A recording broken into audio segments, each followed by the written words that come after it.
From weathered back roads to the blazing edge of faith, this is where grit meets grace. Welcome to the place where truth ain't tame and stories burn brighter than the flame. This is the Gunpowder, Propane and Jesus podcast. Real talk, real calling, no polish, just purpose. Let's light it up. Whoa, that intro. Can we talk about that intro? John, we talk about it every week. I think it's part of the format now, so we won't talk about it. Never mind. That was a terrible intro. I will say that's a blockbuster action movie intro, if I've ever heard one. We're not talking about it now, Gus. I'm sorry. Hey, rude to the Gus when we first start out the gate. Did you say don't be rude to the Gus? You meant to say guest. The Gus. Oh, Bruce's dementia showing. He's recovering from getting ran over. You got ran over? Yeah, about 45 times. when you were driving. Oh, yeah.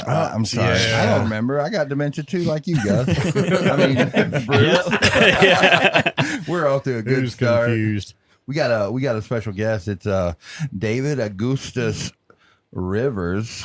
He's our special guest. What do you do out at Game Changers? So I get the title is program manager. Nice. But basically I just do life with the guys and try to take care of the things they can't take care of that's needed. I teach and counsel them and, just try to show them how to live a different life. Amen. That's awesome. But we are back. Bruce, you got any praise reports? Anything go on?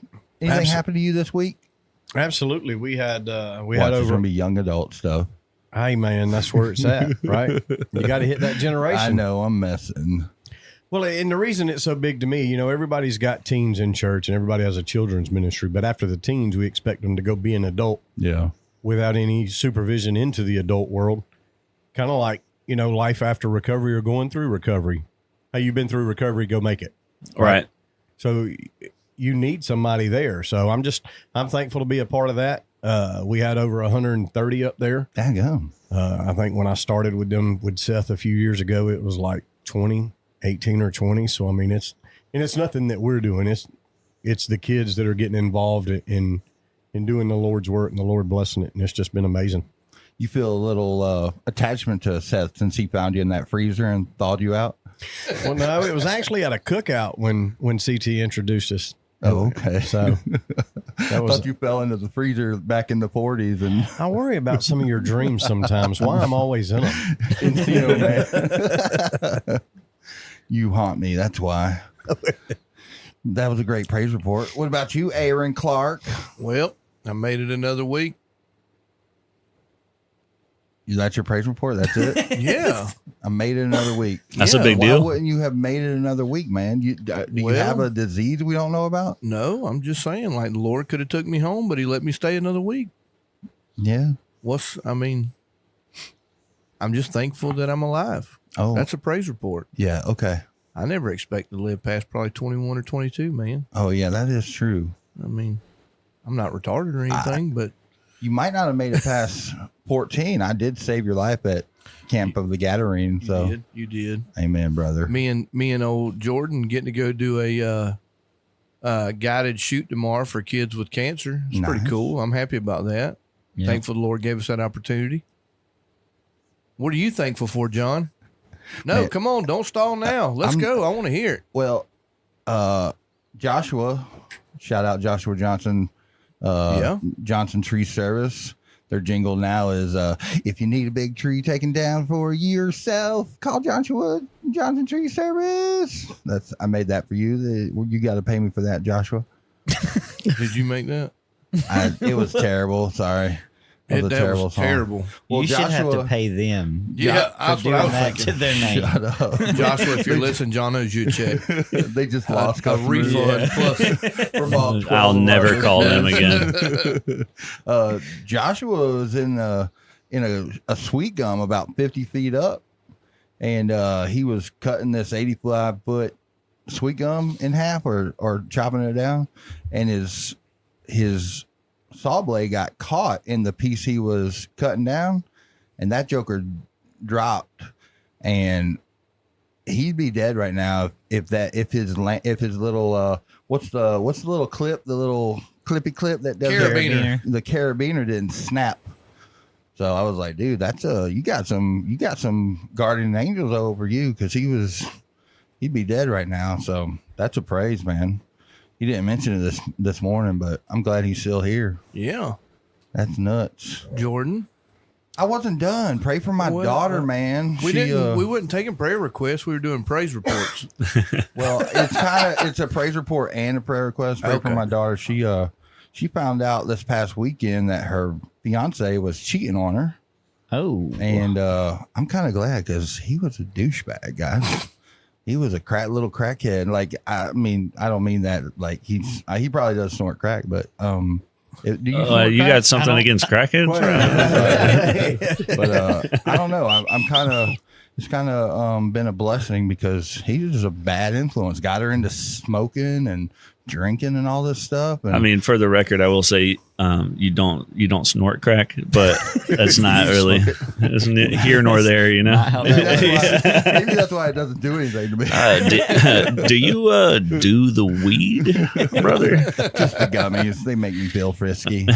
But yeah, it was pray for her. You know, she told her mom some stuff that boy did. So I got a question. Yeah. So as we're doing prayer requests out here, why didn't I say anything? Yeah. I don't know.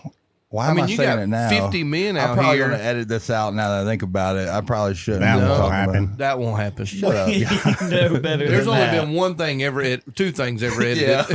Y'all want to hear that clip we did? And that's because he got phone calls about it. Oh my Lord. But yeah, she told my Puerto Rican wife last night that boy, when he got drunk, he would get physical. And Vanessa came out there with the gun in her hand, and she's like, I might drive out to Appling. Like, you need to help chill me out. So yeah, she was pretty upset. I was upset too, but I'd have been driving her there. Yeah. So, well, Vanessa makes all the money right now, so I can't have her in prison. When you just say, honey, give me the gun, I'll go take care of it. You Well, just come Take one for the team, you know. I don't want to take one for the team. They like big guys in jail, so Do they? no, I'm, Can't move I'm quick. good. Yeah, I can't run very fast. I got bad knees. Oh man. Okay, well that was my prayer request and prayer report. Off the rails. CSX off the rails. Jordan. Jordan, go for it. yeah, I'm gonna say that at first I was struggling trying to find the courage, to pray with the kids, and didn't know how to do it. And now after weeks of doing it, now they're coming to me, and even if I'm not in the room, like they're praying on their own, and they're blessing the food on their own. Good. So That's awesome. Good. That is awesome. That man. is so cool.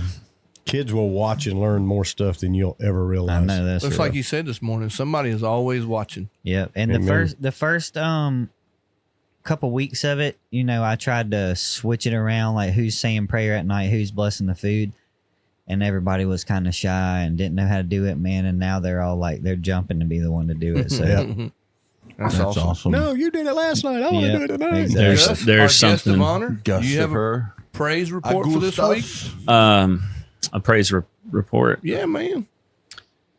Just if I'm being honest, today is a pretty wild day for me. Yeah. And I'm sure we'll get into like where I've been at or where I come from. But Jordan reached out to me, asked me to come on here, which is an awesome opportunity. I'm really happy to be here. It's like a couple days after that, Cliff called me, asked me if I wanted to preach at the river tonight. Hey, that's awesome. That's cool. And then I called Jordan the other day and I was like, hey, if I'm doing the podcast thing, does that mean I'm also doing the word at breakfast too? And he's like, oh yeah, definitely. Okay, good to know. So it's wild for me because if you'd asked me 3 years ago, this wouldn't have been on the radar, that anyone would care to hear what I have to say or anything like that. You know what I mean? So it's exciting, man. And life is good and the kids are good and happy. And I did want to say, like, there's nothing better than Luca's almost 3.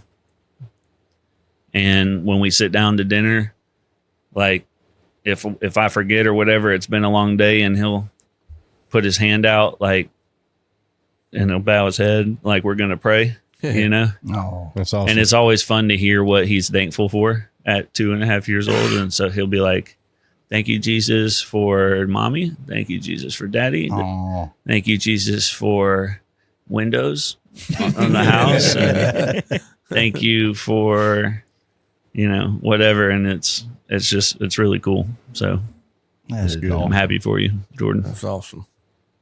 Well, Gus, I got a little bio from you, 14 pages long that Gus did. Amazing job. So We're not going to read none of it. yeah, I'm doing it right now. He worked hard on it. So I didn't work I'm that gonna- hard. I mean, if I'm being honest. Shut Chat up, GPT, Gus. You're babe. not helping me. Yeah, dude. Yeah. So you grew up Yeah, in you Fort are. Myers, Florida. You're an only child. You were heavy in sports, especially football. Your dream of a football career was cut short by an injury. You started using and selling drugs at the age of 16 and 17. You went to UCF, but didn't last there, it looks like. And yeah, man, let's get into it. All right. Let's do this, man. Tell us about your upbringing, mom and dad, Yeah. growing up in Florida. Go All for right. it. And I will lead with I'm an open book. I believe a lot in what God has done in me and is doing with my life. And so I got no shame about the past.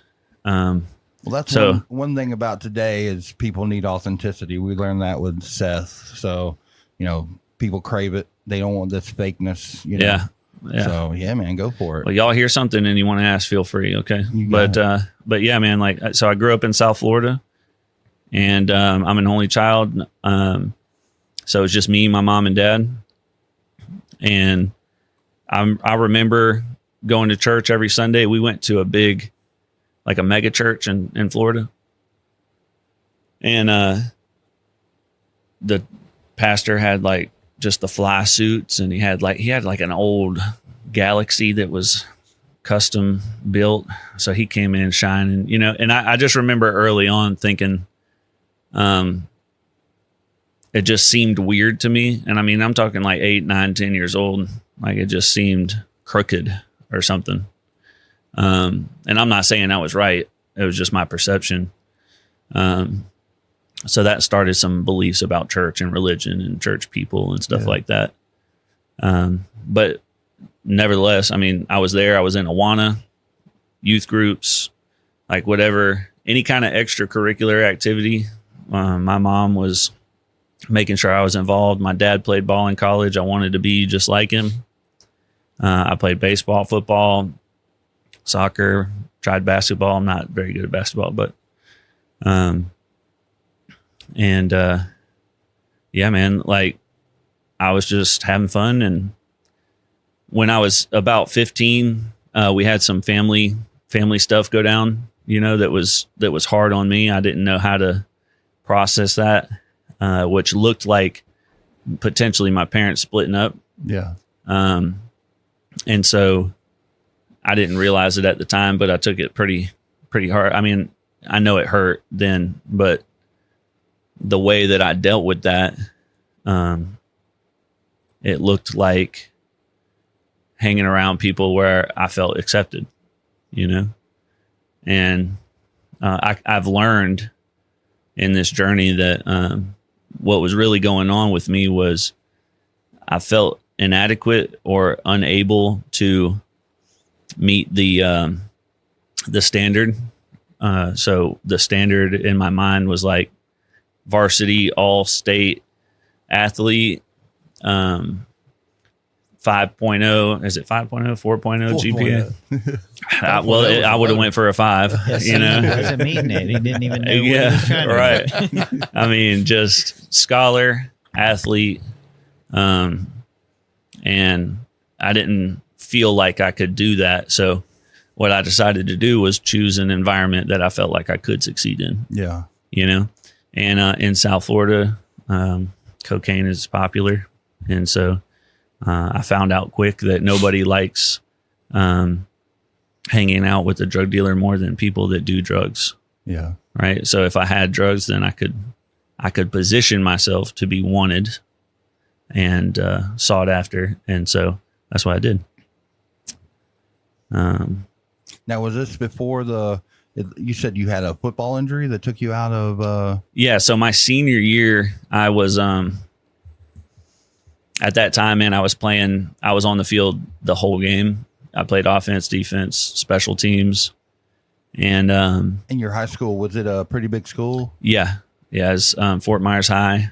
And I can't remember. I think it was, my graduating class had like 1,300 kids in it. Good Lord. My freshman class had like 2,500 kids in it. So it's a big school. So to be on the team was something special in and of itself, I think. But yeah, I was doing some volunteer work for Young Life in high school, and I was on a yard crew. We were clearing some stuff up in Jasper, Georgia, and we were on a side by side, and the brakes went out, and so we went over the edge of this like mountain cliff, and I ended up breaking my leg for the third time, and put me in a wheelchair, and I missed the season. Oh man. And my heart was broken. You know what I mean? My dream was shattered. So that plus the previous injuries afforded me like a pantry full of narcotics that I never took them prior, but I figured out around that time that those pills really helped with what I was feeling that I couldn't name. Numb. You know, so I was numbing myself. Yeah, for sure. There you go. So yeah, man, I just partied my senior year and did good in test scores, got into college. I went to UCF, had decided I wanted to be an engineer, architectural engineering. And it wasn't long, man. I ended up selling all my books and bought like a pound of weed or something, and was like, I'm going to do this instead, you know? And so the next 8 years or so was just like a progression of dealing and partying. And then the using part kind of caught up with that and replaced what I was doing as from like a business standpoint. And so that was when things just started kind of falling apart over a period of time. And it was just a struggle and a cycle back and forth of losing everything, building it up again, losing it again, you know, and I'm hard-headed and stubborn and think I'm smarter than everybody else. So it took that much longer for. So I just want to point this out, and I'm not doing it to promote it, but when you say from a business standpoint, I'm doing it to show what you've been through and where you've come from. When you say it as a business standpoint, you're talking about dealing, right? Right. Yeah. Yeah, for sure. Cause that was my mindset. Right. I mean, keep in mind what I was really after, you know, right. The attention, the acceptance, the notoriety. love, you know, Pride, it wasn't prestige. love, but right. Yeah. Like I'm trying to get these needs met. I want people to see me in a positive light. I want to be the man. Yeah. Like I want to be that guy. So what made you go from dealing to using? At that time, I was just having fun, you know. What I know now is that I was never really taught how to deal with a feeling, what I was feeling. I learned that in my recovery that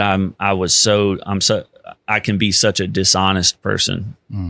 And my dishonesty, certainly in addiction, was blatant, you know. Be like, man, your shirt's black. Like, no, it's not. It's not black. You know, I mean, I would lie to your face and you would know I was lying and I didn't care.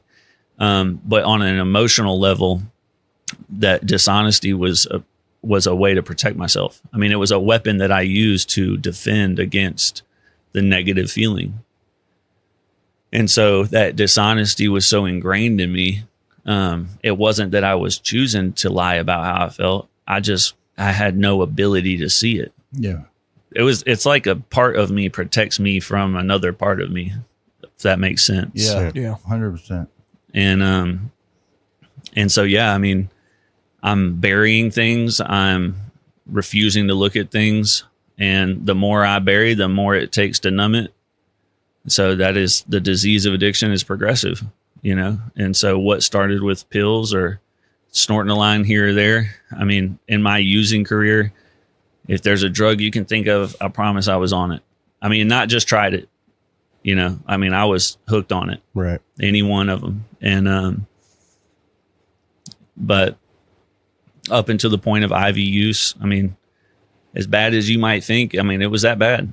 You know, I stole from everyone I cared about, lied. I ran from the cops, got chased by the cops, got put in jail multiple times. You know, lost everything. And then still tried again to rebuild it, you know? Because it's what you knew.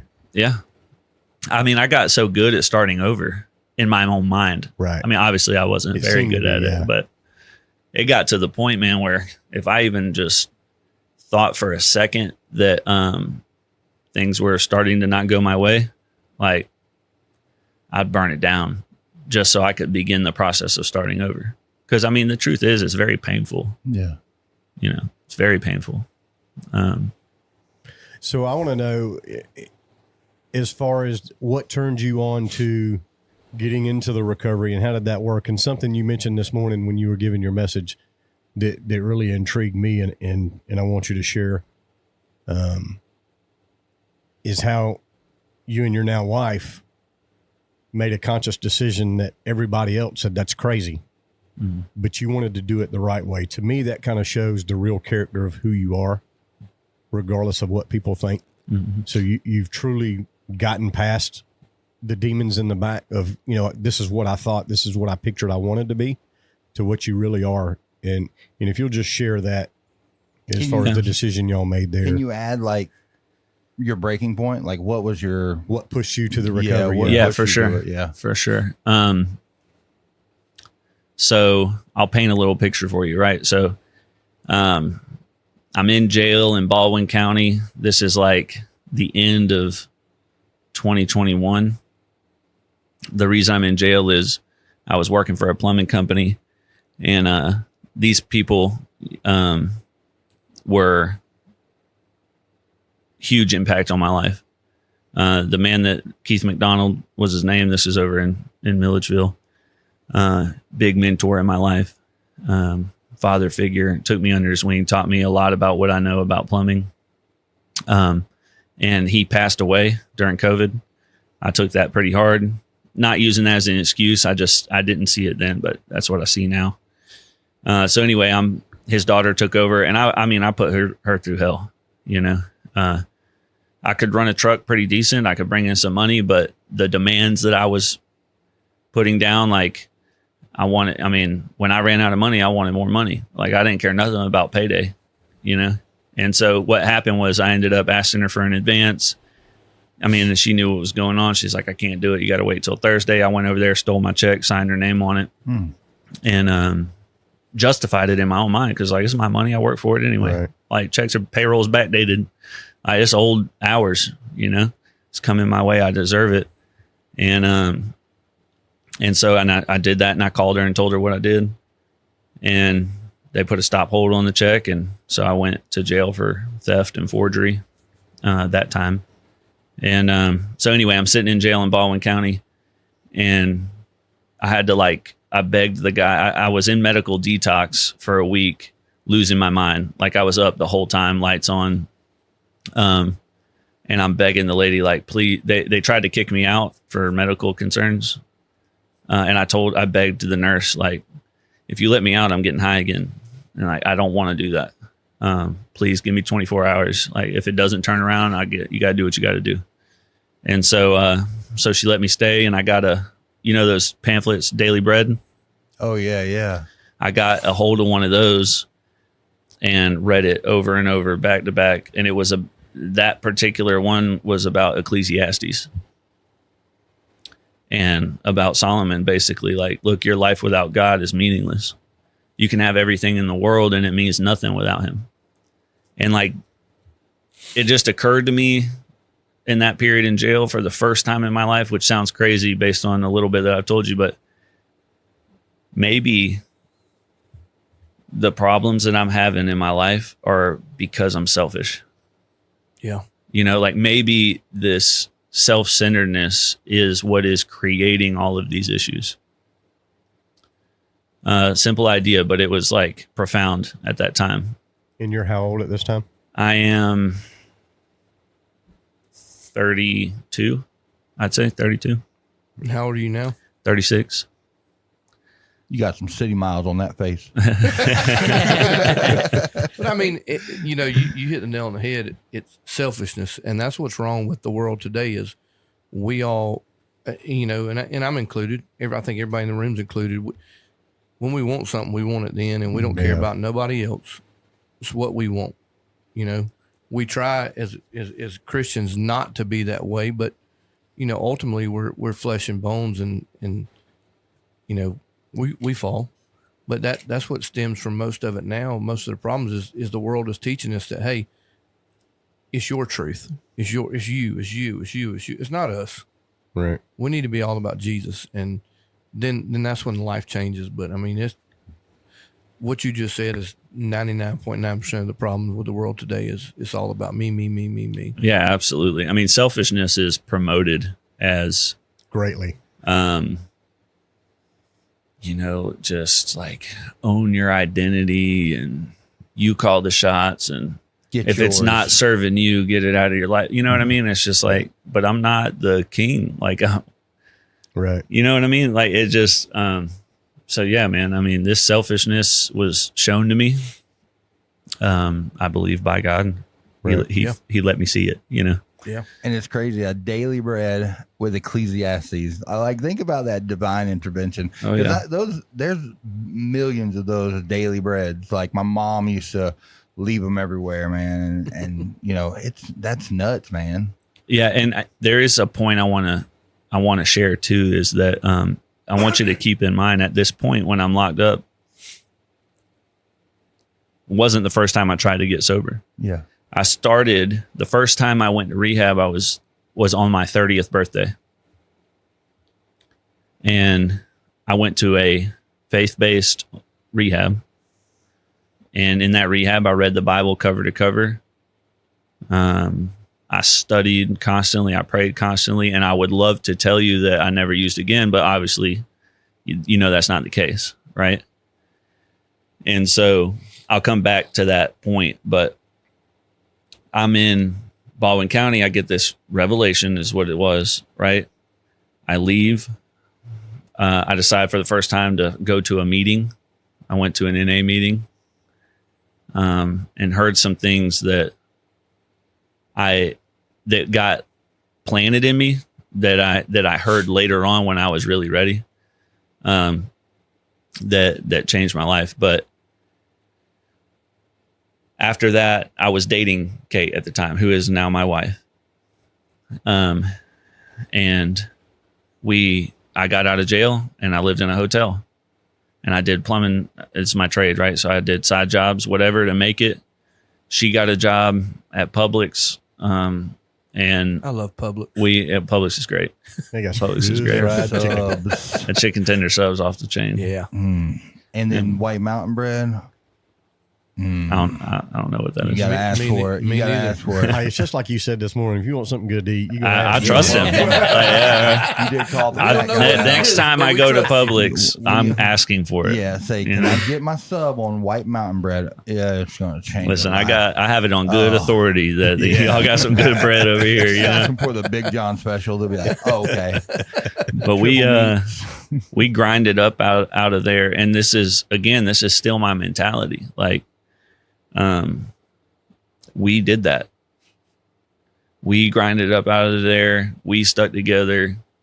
Right. And it was, in that time, probably our relationship that was God, we got a house in Greensboro. I got a good job with a new company, making a couple $1,000s a week and feeling like I've made it. We're good. And we bought some furniture. We were moving it in. I ran into a guy, had a couple Percocet. I was like, man, I've been doing good for a while. Like, I'm moving all this stuff. I'll just take a couple, ain't no problem. And with no lie, man, within a month, I was shooting heroin again. Oh, dang. Which is crazy. I had a guy call me out of the blue and was like, hey, I bought a little cocaine and my dealer left this bag over here. I don't know what it is. And I said, well, what does it look like? He says, it's brown. I was like, just hang on to it. I'll check it out. You know? I got you. And I go over there. I'm like, you know, what is it? Let me see it. And it's like an 8-ball of heroin. And I was like, well, what do you want for it? He said, just give me $20. I said, oh man, I can't do you like that. You're my friend, you know, like, it's worth way more. You know, I'm going to give you 40, you know? Yeah. And so and I'm justifying it in my head. Like, this isn't around here. You know, I'll never get this again. I'll just use this. And then I'll go back to being not using drugs. But it didn't work like that. And so we lost all these things that we had built up. Kate and I went through something really tough, and this is a part of our story. We went through a miscarriage. We were unmarried at this time. We were living together. And so I go to work on a Saturday. I'm doing fentanyl at this time, and I pass out in a parking lot at the hardware store in between jobs. The cops come. I get locked up for a DUI. Thanks for listening, and remember, the smoke may settle, but the embers stay lit. This was the Gunpowder, Propane, and Jesus podcast. Stay tuned for the next part of this episode.